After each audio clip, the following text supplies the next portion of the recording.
네, 앞서 보신 것처럼 소망교도소는 국내 유일의 민영교도소인데요. 지난 5년간의 성과는 어떻게 평가할 수 있을지 궁금합니다. 취재기자와 자세한 내용 알아보겠습니다. 유성원 기자 나왔습니다. 네, 안녕하세요. 네, 안녕하세요. 자, 먼저 소망교도소의 경제성에 대해서 좀 알아보겠습니다. 소망교도소 설치로 인한 경제적 효과 어느 정도 될까요? 네, 무엇보다 가장 큰 효과는 정부 예산으로는 짓기 힘들었던 교도소를 지을 수 있었다는 겁니다. 네. 우리나라는 1990년대 후반이 IMF로 인한 경제 위기로 범죄자 수가 크게 증가했는데요. 이로 인해 당시 우리나라 교도소의 과밀화가 문제가 됐었습니다. 교정시설을 확충해야 했지만 경제 위기 때문에 새로 짓는 것은 큰 부담이었거든요. 어려운 상황이었군요. 하지만 이때 기독교 재단법인 아가페가 소망교도소 설치와 운영을 담당하면서 토지 매입과 건축 비용을 모두 부담을 했습니다. 국회 예산정책처는 소망교도소 설치로 인한 경제적 효과는 약 85억 원에서 89억 원으로 추산하고 있습니다. 그리고 개소 이후 운영비 절감액은 26억 5천만 원으로 분석을 하고 있습니다. 경제적 효과가 85억에서 89억 정도로 된다고 그렇게 볼 수 있다. 그런 말씀이신데요. 이 소망교도소 같은 경우는 자원봉사자들이 있어서 운영비도 절감할 수 있다고 들었습니다. 네, 그렇습니다. 운영비 절감과 관련해서는 직원들의 인건비 절감 등의 이유도 있지만 교정교화 프로그램 예산이 국영교도소와 비교를 했을 때 상대적으로 적기 때문인데요. 소망교도소는 거의 대부분의 교정교화 프로그램 강의를 자원봉사자가 담당을 하고 있습니다. 이러면서 예산을 크게 줄였고요. 예산 자체가 적은 거군요. 네, 그렇습니다. 특히 자원봉사자들의 적극적인 참여가 예산 절감뿐 아니라 이 교정교화 프로그램의 양적 확대까지 가능하게 해준 것으로 나타나고 있습니다. 그렇겠군요.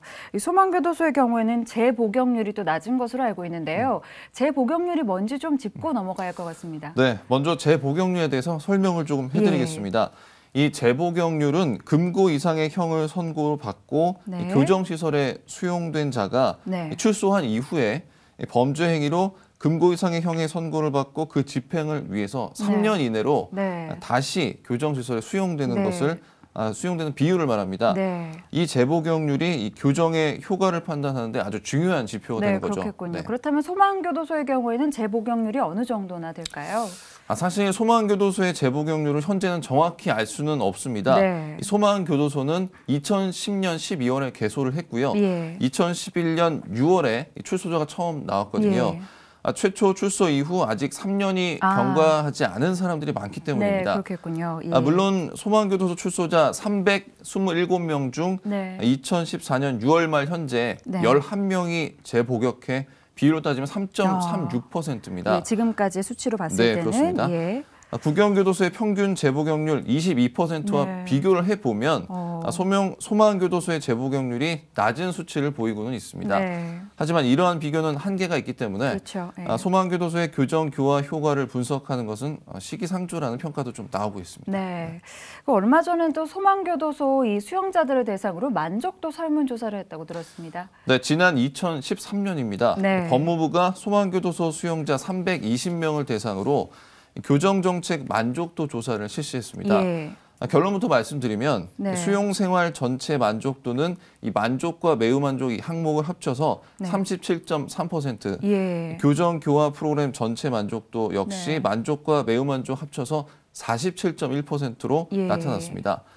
직원과의 상담 만족도는 5점 만점에 평균 3점대를 기록을 했고요.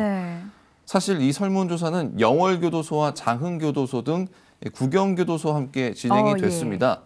시설 노후 정도의 좀 차이가 있지만 소망교도소가 전반적으로 국영교도소보다 수용자의 만족도가 높게 나왔다는 것입니다.